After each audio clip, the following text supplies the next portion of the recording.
She handed me a flimsy plastic plate, smiled like it was a kindness, and said, "Go sit outside with the other old people." They all laughed. I didn't. I just took the plate and walked to the back door. No questions, no reaction. But inside, I felt it. Something sharp, something still. I sat down quietly, not out of shame, but because I was getting ready. They forgot who helped build that house, forgot whose name made it possible.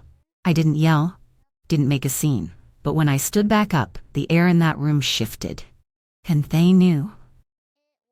Thank you for sitting with me. I don't know where you're watching from, but I hope it's somewhere gentle, somewhere that lets you breathe easy, somewhere that doesn't hand you a plate and point toward the edge of the gathering like you don't belong. Have you ever been set aside? Not with cruelty, but with ease. Like you were a coat hung on the back of a chair, or an afterthought on someone's list. Have you ever stood in a room full of people and still felt like you were outside of it? Not because you didn't try, but because someone else decided your time had passed. If that sounds familiar, if your heart knows the shape of that kind of silence, then maybe this story will feel like something you've lived through too. And if it does, I want to hear from you. Tell me in the comments if you feel like it, or just write, "I waited." That's all you need to say. This isn't a story about getting even. It's not a warning, and it's not a lesson. It's just a truth. A quiet one. One that starts with being dismissed and ends with being remembered. I wasn't always sitting quiet with a plastic plate in my lap. My name is Ruth. I spent 38 years in a school kitchen, hair tied back, hands always busy feeding children whose names I still remember. I raised 2 of my own in a small, rented house with a leaky roof and a front door that stuck when it rained. My husband, James, was a kind man, quiet like me, worked hard until his back gave out and his heart followed not long after. When he passed, he didn't leave much behind, just a few things that mattered, and a life insurance policy he took out without ever telling me. That money, it was meant for my peace. I'd never had peace, not really. Just long stretches of getting by. That policy was supposed to be different. It was my cushion, my backup, my breath of air when life finally slowed down. But when David, my firstborn, called and said the bank wouldn't approve him for a loan without help, I didn't think twice. He said, "Mom, this is my chance." I heard his voice tremble, and that was enough. I gave him everything. Every cent from James, every piece of quiet I'd saved for myself. I even let them use my name on the papers because his credit was still shaky from some old mistake I never asked about. They bought the house not long after. Big, beautiful, shiny. Granite in the kitchen, open ceilings, everything I'd only seen in catalogs. When he called to tell me they got it, he sounded proud. I remember feeling something warm in my chest, thinking, maybe he'd finally found his footing. I told him I was happy for him, and I meant it. His wife was always polite, pretty, polished, always dressed like she was on her way to somewhere better. She never called me Mom. Not once. Just Ruth. Like I was the mailwoman or someone she saw at the post office. I didn't mind it at first. Some people don't warm up right away. But after a few years, it stopped feeling like distance and started feeling like a wall. One she didn't plan to take down. Still, I showed up. Holidays, birthdays, graduations. I brought gifts, food, hugs. I smiled when they smiled and stepped back when I felt the air go cold. I told myself it didn't matter, because family is family and you don't count kindness in points. But that was before the party. Before the plastic plate. Before I realized how quickly you can be erased from the center of something you helped build. It came on a Thursday. I remember because I'd just come back from the market, and the mailbox was stuffed full of sale papers and bills. And there, tucked between them, was a thick white envelope with gold trim along the edge. My name on the front, no handwriting, just a printed label. I opened it slow, standing right by the sink. A formal card, the kind people send when they want you to feel honored, not welcomed. Bold letters across the top. Housewarming celebration. No call, no message. No "Hi Mom, we're finally settled." Just a card that read, "You're invited," with a date, a time, and an address I already knew by heart. It felt strange, holding that card. Not because it wasn't beautiful. It was. Heavy paper, gold foil, neat little RSVP line. But it felt cold, like something a manager sends out to clients, not what a son sends to his mother. Still, I placed it on the mantle, right next to James's photo, and stared at it every day until the date came. That Friday before the party, I pulled my good dress out of the closet, the navy one with the buttons that remind me of church bells. I ironed it twice, polished my shoes, and laid everything out like I used to for big Sundays. I wrapped a gift, something practical, kitchen towels and a carved wooden sign that said, "Home is where love grows." I tied it with ribbon. I baked my apple pie, the same one David used to ask for every birthday when he was little. Took my time with the crust, braided it like always. I even added cinnamon to the sugar topping, something his wife once said was too much, but I did it anyway. I was hoping maybe this time she'd taste it differently. I wasn't trying to impress anyone.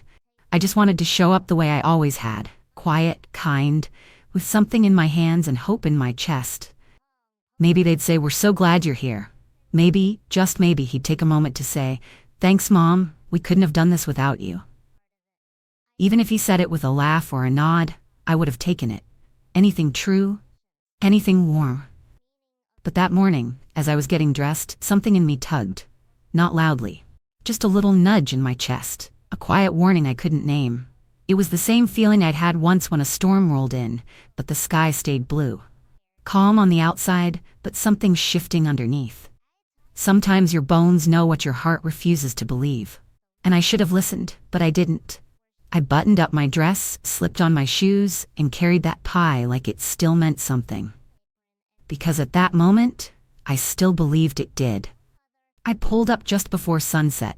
The house was glowing, not just from the warm orange light dipping behind the trees, but from the way it had been polished and dressed like it was ready for a magazine cover. The front lawn was trimmed sharp, not a blade out of place. String lights danced across the porch, soft and curated, like the kind you see in catalog photos. I could hear laughter from inside, the kind that sounds expensive. There was music too. Not loud, but carefully picked. I recognized the song, one of those soft, slow tracks that says, "We made it." I stood for a moment at the bottom of the steps, holding my pie in one hand, the wrapped gift tucked into the crook of my arm. I adjusted my dress, smoothed the fabric where it had bunched from sitting in the car. I stepped up and rang the bell, even though the door was already open, voices spilling out like steam from a busy kitchen. No one came right away. So I stepped in. Carefully, slowly, not wanting to interrupt whatever moment I wasn't part of yet. The foyer smelled like new wood and vanilla candles, expensive. The kind that come in glass jars with gold lettering. The hallway opened wide into the living room, and that's when I saw it. The granite counters catching the light like water, the kitchen island lined with small bites, little toothpicks and everything, glass bowls full of berries, crackers shaped like leaves. There was a bartender near the back window, pouring drinks like he belonged to the house. People were gathered everywhere, laughing in tight circles, holding glasses with thin stems. I spotted David across the room. He was laughing with a man in a suit I didn't recognize. When he saw me, he raised a hand, not a wave, just a lift, and said, "Glad you could make it," without even turning his shoulders. He didn't look at me. He just went back to his conversation, already halfway into another laugh before I could step closer. So I stood there, for longer than felt comfortable. I found a spot near the drink table and waited. I wasn't sure what to do with the pie. No one offered to take it. I held it for a while until I finally slid it onto an empty spot beside a cheese board. No one seemed to notice. I looked around, trying to see if there was a seat with my name, a corner set aside, even a greeting from his wife.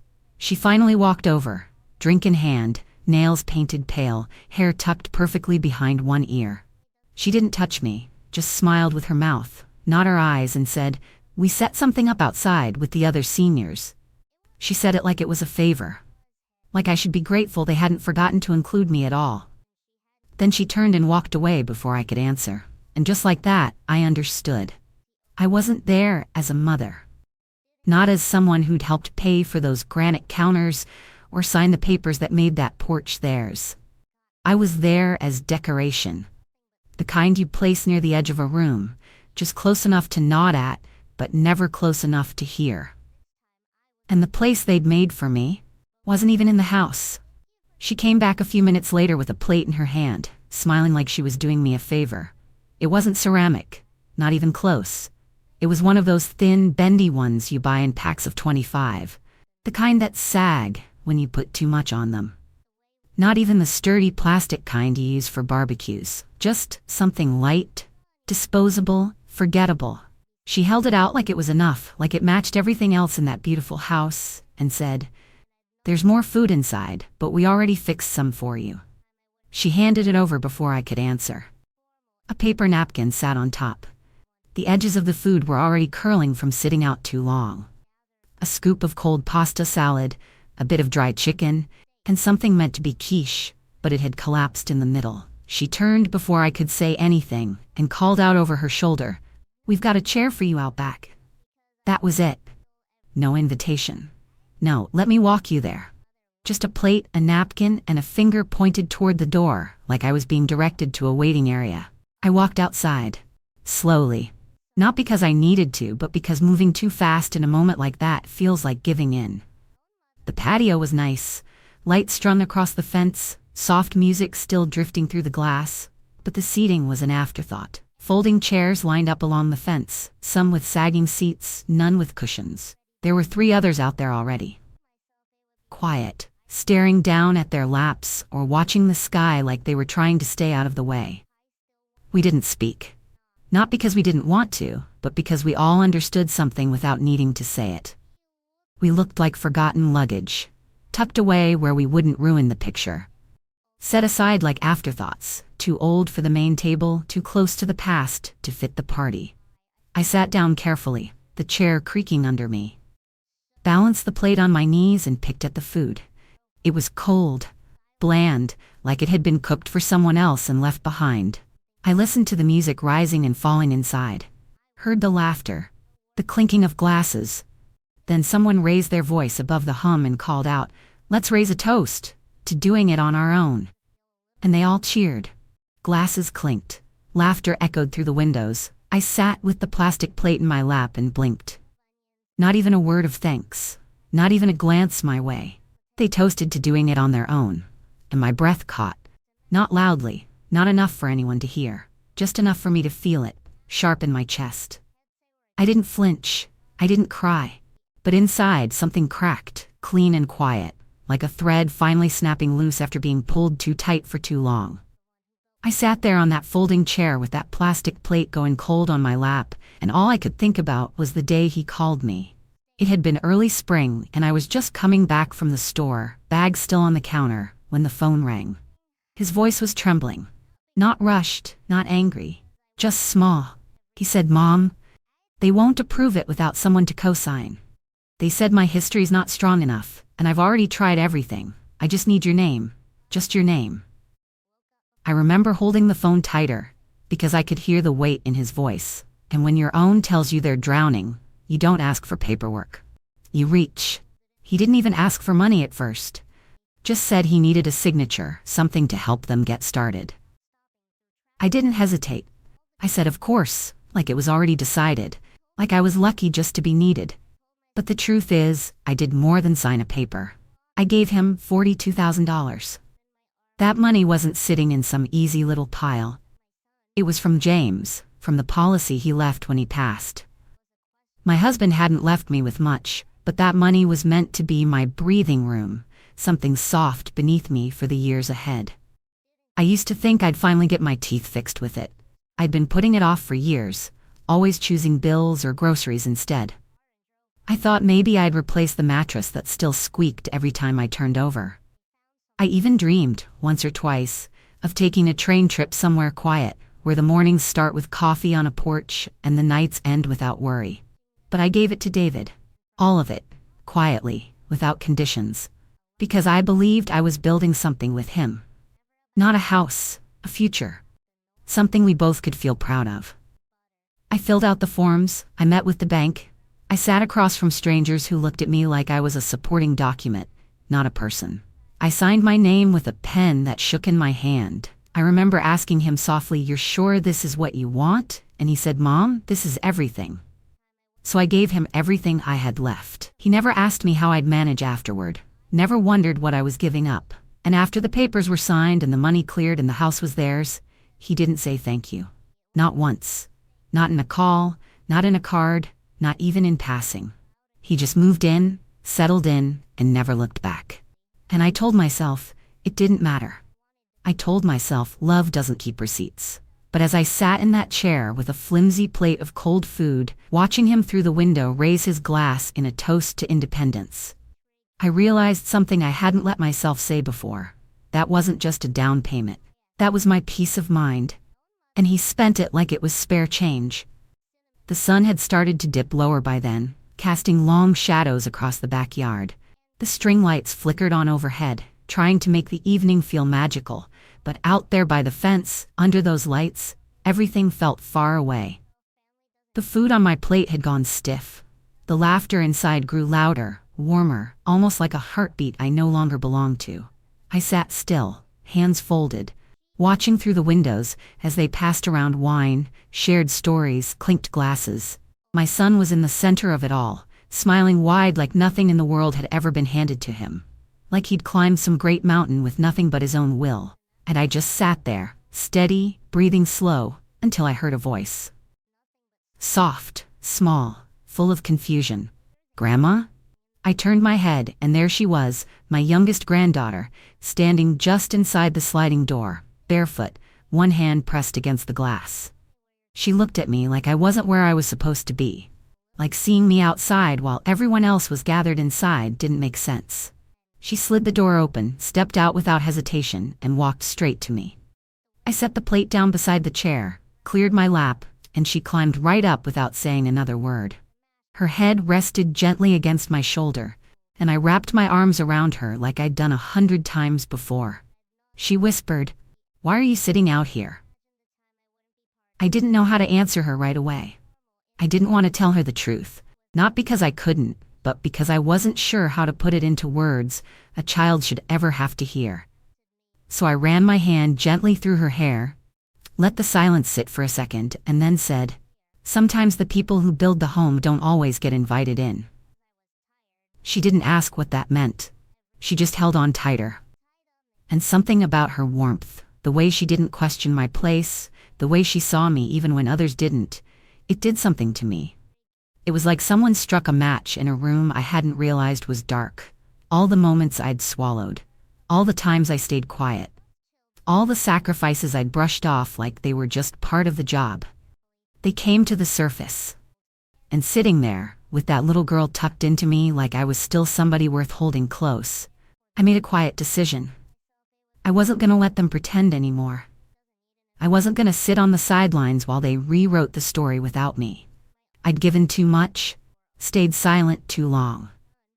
They may have built that house with lumber and nails, but the ground it stood on was paved with my name, my money, and my belief in them. And if they couldn't remember that on their own, then I would remind them.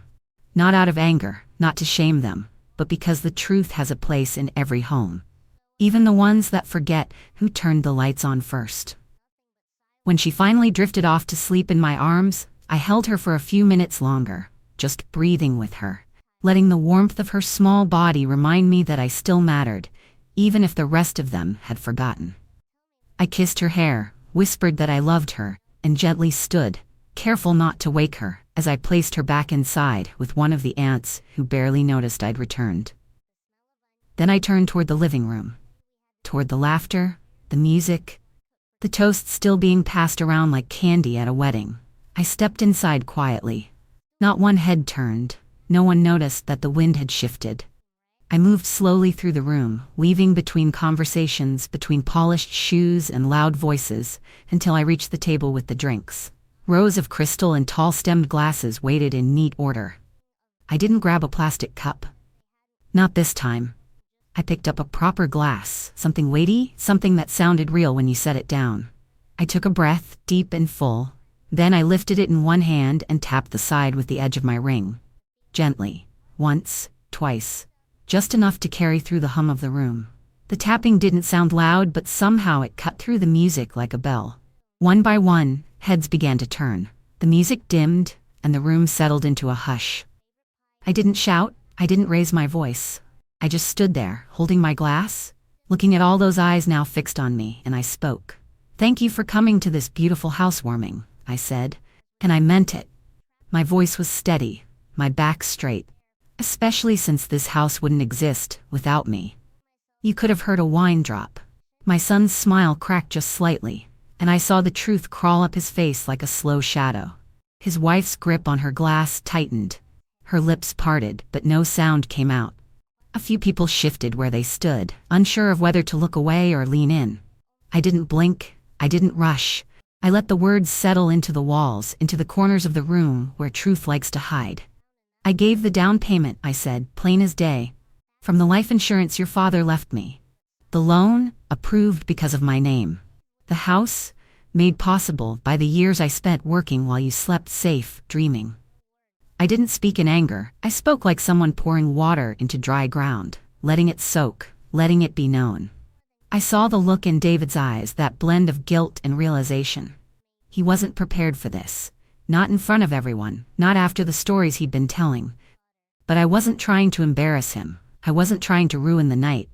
I was simply taking back what had been ignored, the truth. They could keep the granite, the lights, the toasts. I just wanted my voice back in the room, even if it only stayed there for a moment. Even if they tried to forget it later. Because that night I stood and said what needed to be said. And I did it without bitterness, without blame, but with all the quiet dignity that years of silence had built inside me. I held that room for a moment longer, not because I wanted the attention, but because I needed the silence to stretch wide enough for the truth to settle into every corner. I looked at each face, not searching for approval, not waiting for anyone to nod or smile, just letting them see me. All of me, not the woman with a plastic plate, not the guest on the fringe, the mother, the builder, the one who said yes when no one else would. Then I went on, steady, clear, and without apology. The down payment, I said, pausing only long enough to feel the weight of the words land, that came from James, my husband.